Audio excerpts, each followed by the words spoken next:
মনৰ নিজানত জোনাক আছিলে তোমাৰ মৰমত। নমস্কাৰ, মাতৃভূমি নিউজ চেনেল চাই থকাৰ বাবে আপোনালোকক ধন্যবাদ জ্ঞাপন কৰিছোঁ। মই আবু বকৰ সিদ্দিক। আজি কোনো প্ৰতিবেদন লৈ আপোনালোকৰ মাজত অহা নাই। আজি আহিছোঁ এক সংগীত জগতৰ লগত জড়িত থকা এগৰাকী গায়ক। তেখেত অসমৰ ভিতৰত বিভিন্ন স্থানত ইতিমধ্যে স্থান পাবলৈ সক্ষম হৈছে। তেখেত হৈছে মূৰ্ছনা শিৱম। বাইদেউ আমাৰ সৈতে আছে। তেখেতৰ সংগীত জগতৰ কিছু গান, কিছু বাৰ্তা তেখেতৰ সৈতে আজি আমি জানিবলৈ চেষ্টা কৰিম। আপোনালোকে সকলোৱে আমাৰ লগত থাকক। প্ৰথমতে বাইদেউ আপোনাক মাতৃভূমি নিউজত স্বাগতম জনাইছোঁ। ধন্যবাদ। হয়, কি ক'ব যে এইখন আপুনি অসমজ্যোতি কনিষ্ঠ মহাবিদ্যালয়ৰ সঁচাই বহুত ভাল লাগিছে, কিয়নো ময়ো এগৰাকী ছাত্ৰী। মই দৰং মহাবিদ্যালয়ত এইবাৰ BCA কৰি আছোঁ। গতিকে এইটো অনুভৱ মই বুজি পাওঁ, কিমান এটা ভাল লাগে। কোনোবা গাবলৈ আহিব, আমি নাচিম, ফূৰ্তি কৰিম, তেওঁৰ লগত গাম। গতিকে এইটো সঁচাকৈ বহুত ভাল লগা অনুভৱ এইটো। গতিকে ভাল লাগিছে, আজি ইয়ালৈ আহিছোঁ। আশা কৰিছোঁ সকলোৱে মোৰ লগত সহযোগ কৰিব বুলি। ইতিমধ্যে আপোনালোকে গান গায়, ষ্টেজত গায়, কিন্তু এনেকুৱা আপোনালোকৰ অকল কণ্ঠ মানুহে শুনিব বিচাৰে, ৰাইজে শুনিব বিচাৰে। এই দৃষ্টিত মানে 2-3টা গান ৰাইজক যদি উপহাৰ হিচাপে আৰু ৰাইজৰ মাজত প্ৰেৰণ কৰিলে হয়, খুব এটা ভাল লাগিলে হয়। এটা যিকোনো গান আপুনি ভাল লগা এটা গান ৰাইজক অৱগত কৰিব লাগে। মই ডক্টৰ ভূপেন হাজৰিকা দেৱৰ এটি গীত গাবলৈ লৈছোঁ।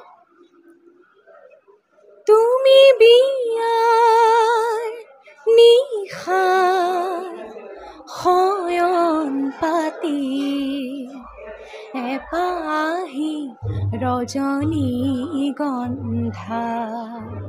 তোমাৰ মূল্য এই নিশা পিছৰ দিনা সূৰুজ উঠা, পিছৰ দিনা সূৰুজ উঠাৰ পিছৰ বাহি সজ্জাত তুমি মূল্যবিহীন ভাৰ, তুমি বিয়াৰ নিশাৰ শয়ন পাতি এপাহি ৰজনীগন্ধা,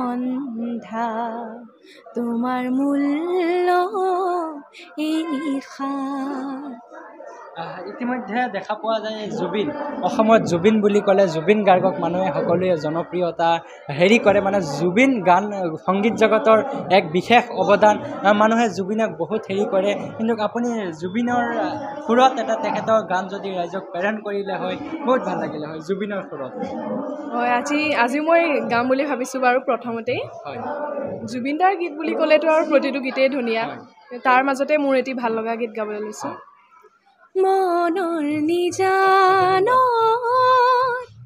জোনাক আছিলে তোমাৰ মৰমৰ সুবাসনি লৈ, হঠাতে শুকালে পোহৰৰ ফুলনি, নীলিমাৰ মাজতো নাথাকা যে তুমি, নাহিবা বেদনা হৈ বুকু ভৰা।